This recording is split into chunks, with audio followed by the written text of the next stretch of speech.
Oke, bismillahirrahmanirrahim. Assalamualaikum warahmatullahi wabarakatuh. Rabbi shrah li sadri wa yassir li amri wahlul 'uqdatam min lisani yafqahu qawli. Pertemuan kita kali ini akan mengusung tema aspek pemberdayaan masyarakat pada proper dalam kurung kebijakan, struktur organisasi, pendanaan, dan siklus program. Nanti saya akan menjelaskan sedikit tentang tugas pengganti UAS kita besok dan dilanjutkan dengan materi kita pada pertemuan kali ini. Oke, ini materi pada perkuliahan pertemuan 8. Ada 5 kurang lebih poinnya. Yang pertama adalah organisasi internasional dan peluang integrasi sistem manajemen di Indonesia. Ini untuk tugas UAS saya akan jelaskan sedikit. Nomor 2, kebijakan pengembangan masyarakat. Nomor 3, struktur dan tanggung jawab. Nomor 4, alokasi dana pengembangan masyarakat. Nomor 5, ini sebenarnya untuk dalam dokumen proper itu poin 4, 5, dan 6, siklus program pemberdayaan masyarakat dalam proper. Oke, lanjut. Kita akan berdiskusi tentang tugas dari teman-teman, tugas UAS teman-teman. Sebelum masuk pada materi, saya akan menjelaskan sedikit gambaran tugas akhir teman-teman yang akan dikerjakan secara kelompok. Ingat ya, secara kelompok. Konsep yang sudah saya jelaskan minggu lalu, seperti pada gambar ini, akan saya jadikan sebagai penilaian akhir teman-teman. Pembagian kelompok pada tugas ini sama dengan kelompok ketika tugas mentranskrip webinar dahulu ya. Perbedaannya, absensi 1-15 itu berarti kan 3 kelompok ya.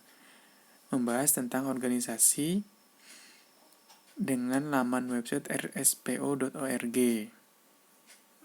Ya, bisa dilihat. Kemudian absensi 16-30, masih 3 kelompok juga, akan membahas tentang organisasi dengan laman website a4ws.org. Ini teman-teman bisa membukanya. Dan sisanya tetap dibagi kelompok-kelompok, membahas tentang organisasi dengan laman fsc.org. Oke, jadi pembagian kelompoknya jelas, kemudian yang dibahas materinya juga jelas. Nah, teman-teman hanya perlu mempelajari website resmi organisasi tersebut. Kemudian buat ringkasan singkat organisasinya, dilanjut dengan buat profil sedetail mungkin tentang organisasi tersebut. Dan terakhir, terjemahkan indikator penilaian yang digunakan oleh organisasi tersebut. Ya, biasanya ada sertifikasi apa-apa gitu. Nah, sebenarnya ini cara atau ini adalah media untuk memancing teman-teman agar bisa mengkonsepkan standarisasi yang ada di dunia internasional, kemudian di breakdown menjadi standarisasi yang ada di Indonesia. Oke, sampai sini akan kita lanjutkan, tetapi kalau ada pertanyaan atau masih ada yang kendala, kita akan diskusikan pada WA Group. Oke, selanjutnya ini adalah RSPO, Roundtable on Sustainable Palm Oil. Ini adalah organisasi pertama yang perlu teman-teman kaji lebih mendalam. Terlebih untuk grup pertama yang saya bilang absensi 1-15. Organisasi ini fokus pada isu palm oil. Dalam menu websitenya sudah banyak data yang bisa ditampilkan, seperti about, vision and mission, who we are, history and milestone, our organization, banyak deh. Ini teman-teman bisa meringkas ini, kemudian menjelaskan secara detail terkait organisasi ini dan menuliskan standarisasinya. Selanjutnya adalah organisasi kedua yang perlu teman-teman kaji. Ini khusus untuk teman-teman absensi 16-30. Nah, ini sebenarnya organisasi yang namanya adalah Alliance for Water Stewardship ya. Nah, stewardship di sini berarti artinya kurang lebih penata layanan. Penata layanan dalam hal ini berarti penata layanan air. Nah, mungkin teman-teman bisa melihat di websitenya, mencari tahu detail kegiatannya, dan bisa melihat indikator-indikator yang digunakan oleh lembaga ini. Oke, ini yang kedua. Yang ketiga adalah Forest Stewardship Council ya, atau VSC. Teman-teman bisa melihat ini untuk dijadikan bahan kajian terkait dengan organisasi yang fokusnya adalah penata layanan hutan. Dalam website juga sudah terlihat banyak data yang cukup menarik teman-teman biar menggali lebih mendalam pada kelompok atau teman-teman yang termasuk dalam absensi terakhir. Oke, tadi tugas UASnya mungkin ini bisa teman-teman cicil. Nanti akan saya kasihkan linknya untuk dikumpulkan sebisanya agar nanti kita bisa melihat progres dari teman-teman setiap minggunya. Oke, selanjutnya adalah kebijakan pengembangan masyarakat atau CD. Nah, ini sebenarnya saya ulang sedikit saja. Nanti saya kasih gambaran di sini saya kasih poin 1 di sini, artinya aspek penilaian poin yang pertama. Nah, saya juga memberikan nilai poin, jumlah poin di sini karena memang proper adalah penilaian, maka harus kita lihat indikator penilaiannya. Nah,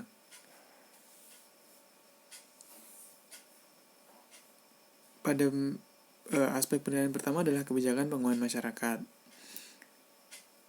Saya tidak akan membahas secara mendalam karena kemarin sudah kita diskusikan, tetapi ada beberapa poin penting yang akan saya ulang.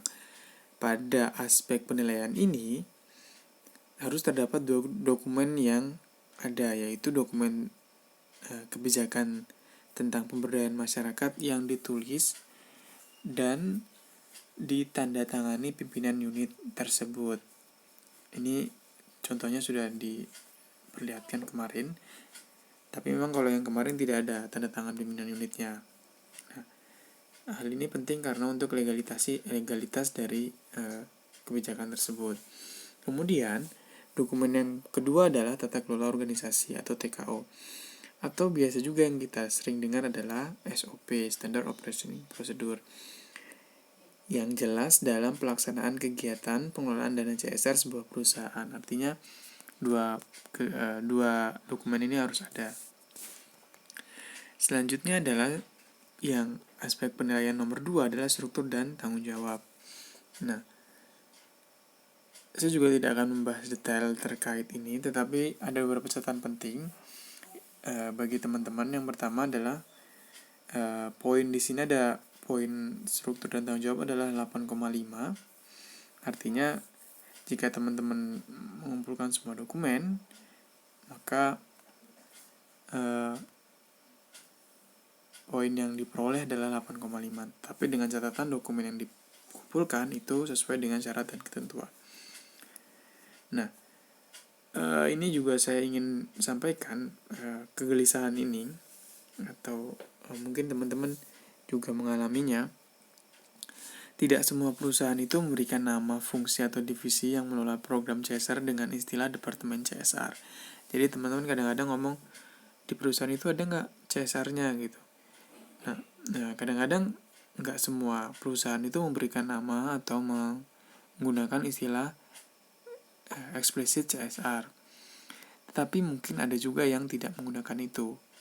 Jadi jangan kaget jika sebuah perusahaan tidak memiliki fungsi atau departemen CSR. Mungkin fungsi tersebut melebur dengan fungsi yang lain. Saya kasih contoh 3. Pertama, Pertamina EP. Di sana pimpinannya bukan Assistant Manager CSR, tapi Legal and Relation Assistant Manager.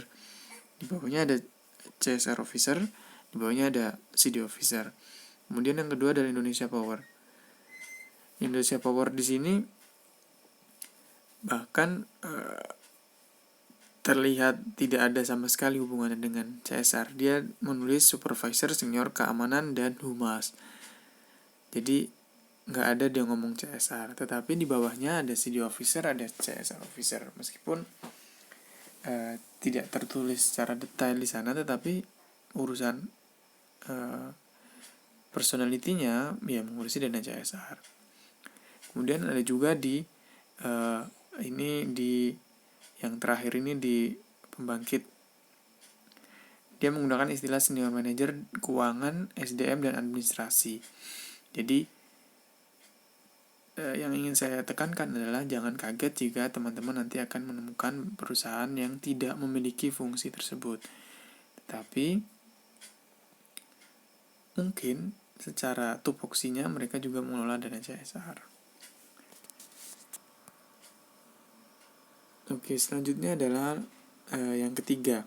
Aspek penilaian ketiga adalah alokasi dana pengembangan masyarakat. Ada 2 poin penting di sini dengan jika kedua poin tersebut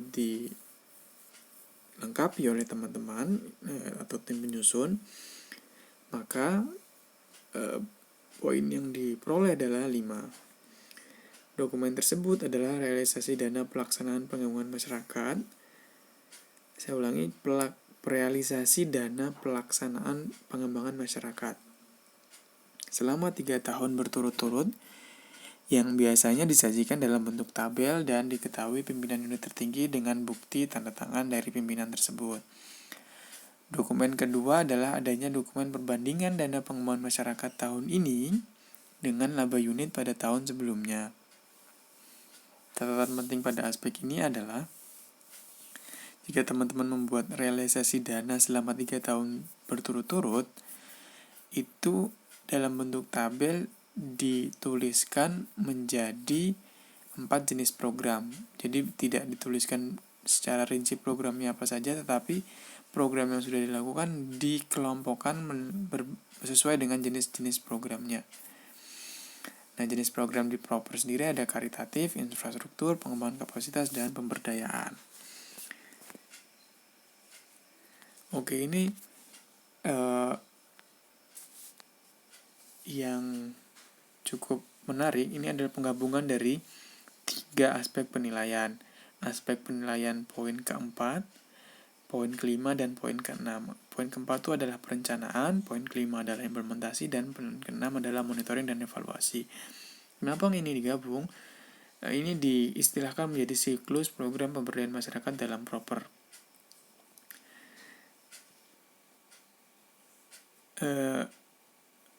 Karena ini siklus, berarti berdiri dari beberapa aspek. Aspek dari poin 4 tadi, poin 5, dan poin 6. Nah, jika ditotal, poin tersebut adalah 70,5. Setiap aspek sendiri sebenarnya memiliki kriteria masing-masing. Kriteria tersebut akan kita diskusikan pada pertemuan selanjutnya. Jadi secara sederhananya, siklus ini diawali dengan pemetaan sosial yang diturunkan menjadi perencanaan strategis 5 tahunan dengan mempertimbangkan dokumen yang relevan. Kemudian rencana strategis diturunkan lagi menjadi rencana kerja tahunan. Setelah itu diimplementasikan dan kemudian dilakukan monitoring evaluasi. Setelah peroleh hasilnya, maka program ini dapat dilakukan penyempurnaannya atau dilakukan perbaikan. Bisa hanya sebatas penyempurnaan atau perbaikan rencana kerjanya saja, atau perbaikan dalam rencana strategisnya saja, atau bahkan dirasa perlu melakukan pemetaan sosial ulang sehingga merombak perencanaan strategis dan perencanaan kerja pada perusahaan tersebut. Jadi ini kenapa dikatakan siklus, karena memang berputar. Setelah direncanakan, kemudian sampai akhirnya dievaluasi, kembali lagi ke perencanaan. Begitu seterusnya. Maka poin 4, 5, 6 ini dapat dikatakan adalah siklus program pemberdayaan masyarakat. Oke, itu tadi adalah penyampaian materi hari ini. Ini adalah beberapa referensi yang teman-teman bisa pelajari. Mudah-mudahan bisa dikaji lebih mendalam. Oke, terakhir cukup sekian dari saya. Kita akan melanjutkan diskusi pada WA Group. Wallahul muwaffiq ila aqwamit thoriq. Assalamualaikum warahmatullahi wabarakatuh.